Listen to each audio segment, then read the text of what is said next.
Alright, we're ready for the next chapter of this adventure. Oh, that big surprise I was talking about, this, believe it or not, is not it. But went out to the wrecking yard, got a police car, ripped it apart. It's got 355 for the locker.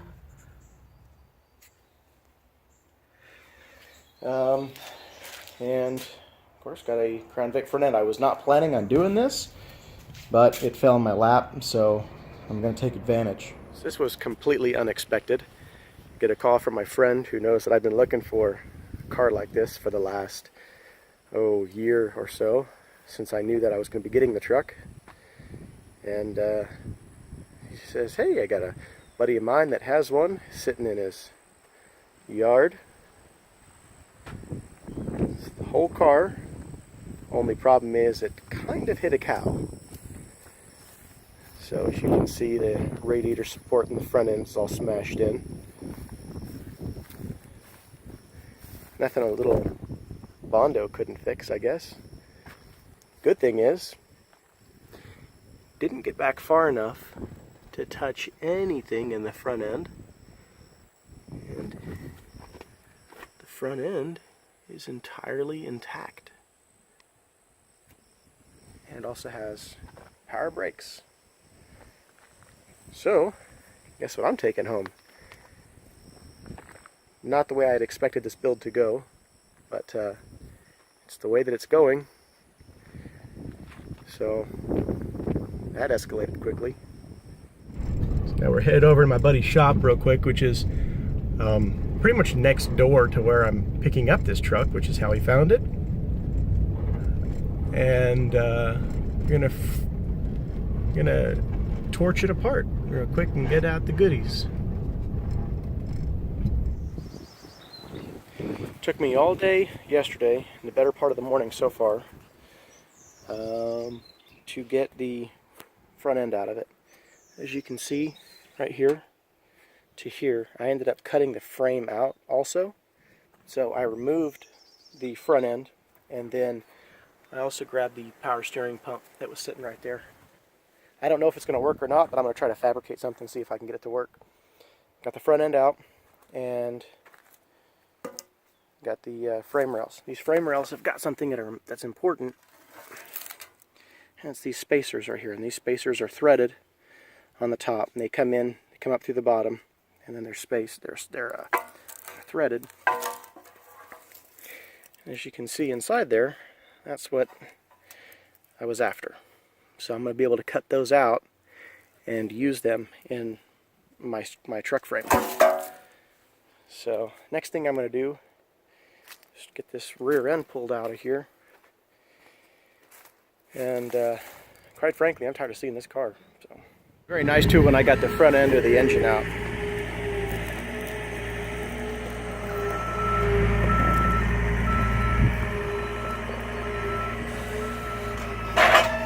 Let's get it lifted up so we can get this rear end out.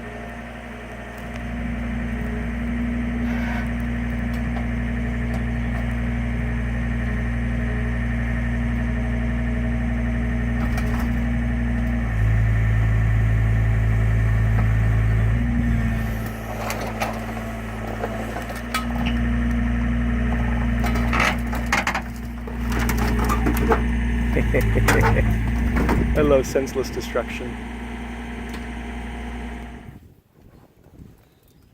I've been working underneath this dang car for days, trying to get all these parts. This right here, on the lower control arm of the lower watt swing, this freaking thing bound up on me. And I'm doing everything I can to get it out.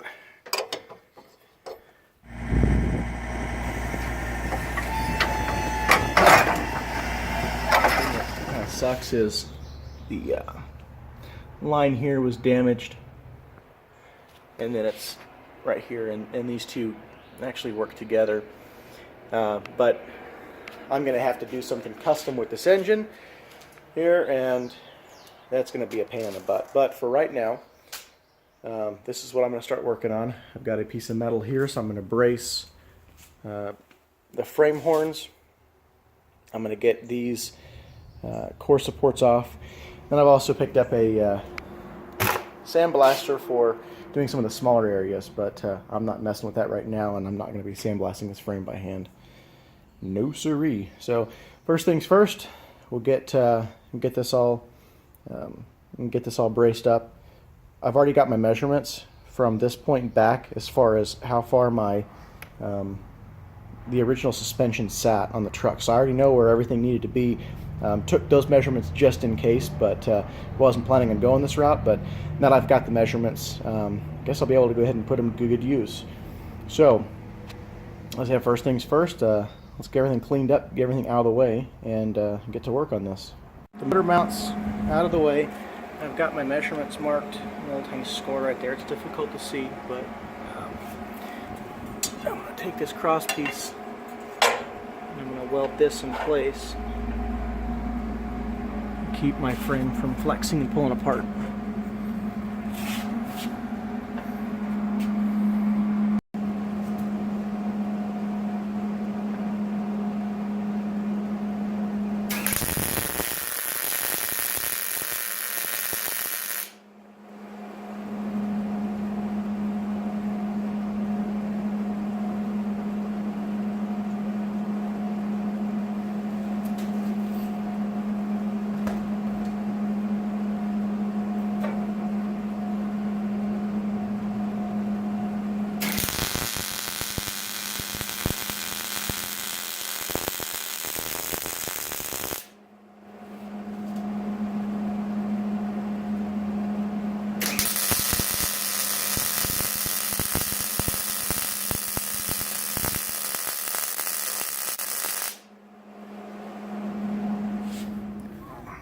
Just a couple little beads on there just to keep it from trying to pull apart.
Slowly but surely I am getting through it.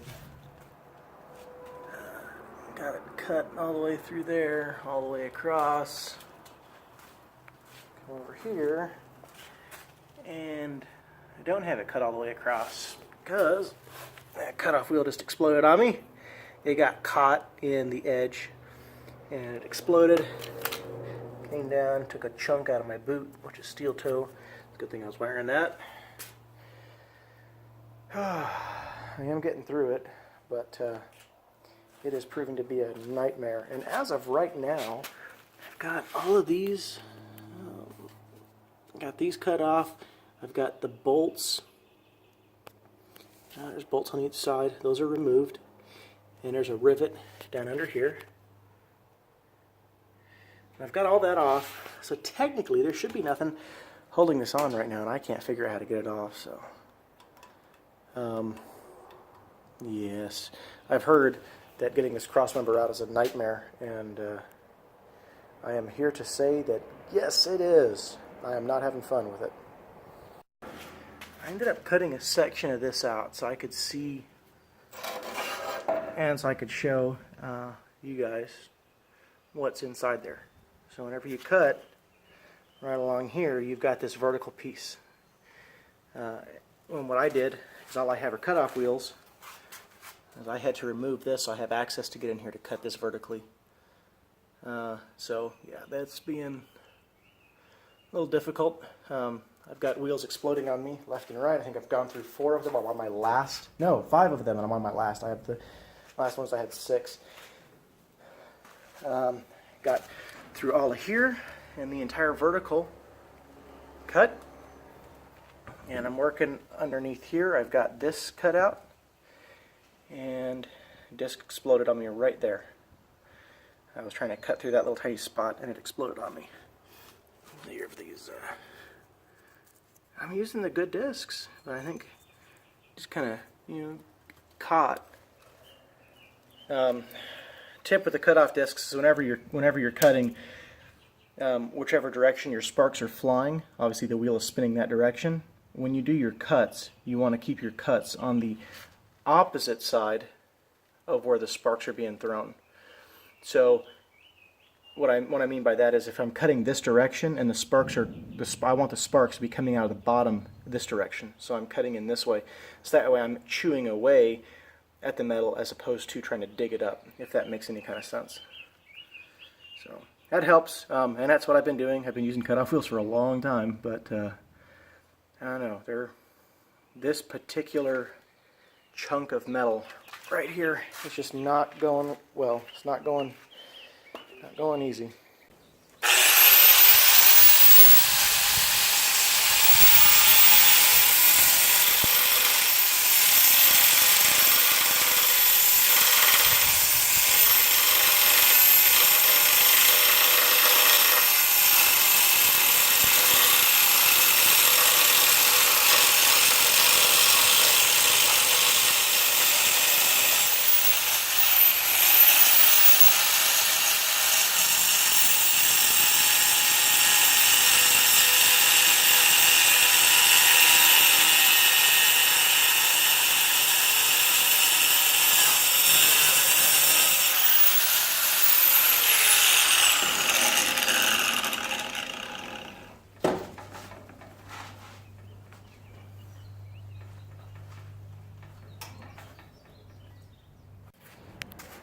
Got this side is completely cut through. I cut this access panel so I could get to this vertical, and what I did before I got through all of that was I put the bolt for the I-beam back in.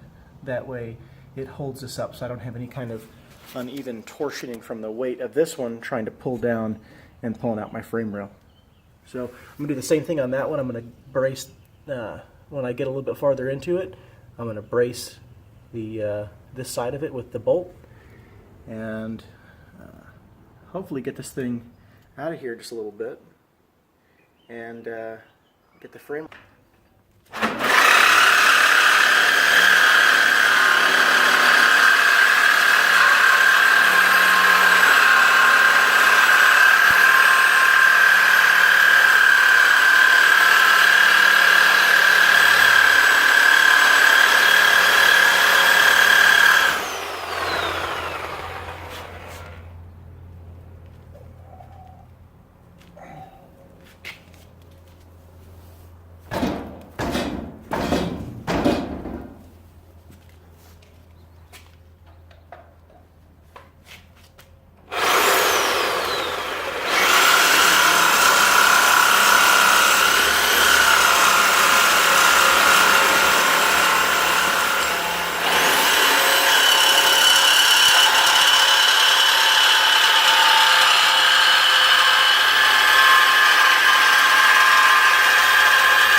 got this spring perch off.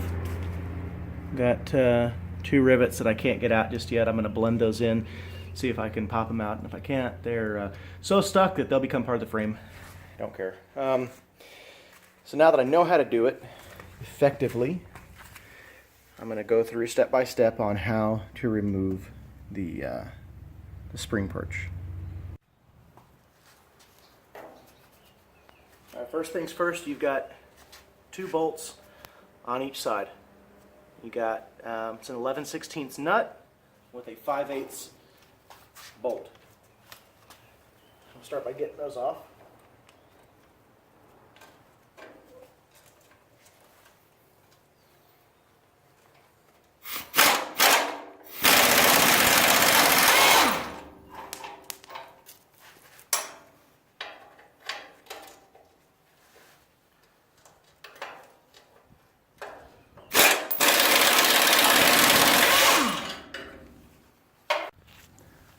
Now you've got 3 rivets here on the front. There's 2 right there. There's 1 right here. And underneath this bump stop, right up in here.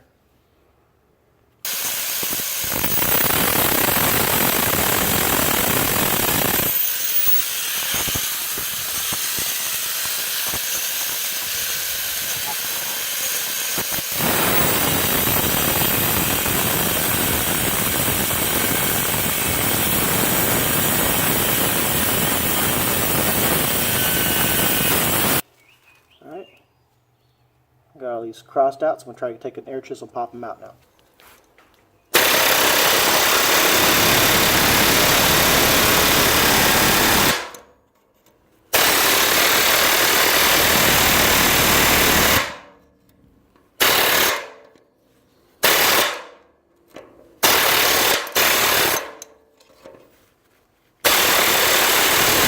Alright, well, as you could see, chiseling them off didn't work, so I just got my cut-off disc and I cut off the heads. So it does seem to work. Okay, with the with that bottom rivet knocked out, I don't have a pry bar, so I'm going to use something a little bit different, improvise. Use a chisel, peel this thing away off the rivets.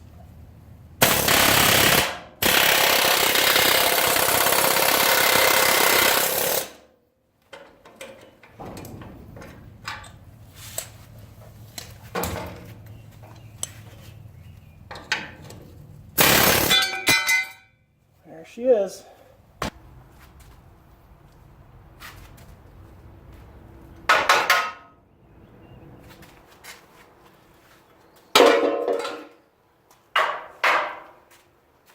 Just gotta clean up these rivets on here. What I do is I cut the rivets and then I pop the thing off of them so I can have better access to the rivets. Alright, that's where I'm going to leave it. I'm just going to clean all this stuff up. I'll see you in the next one.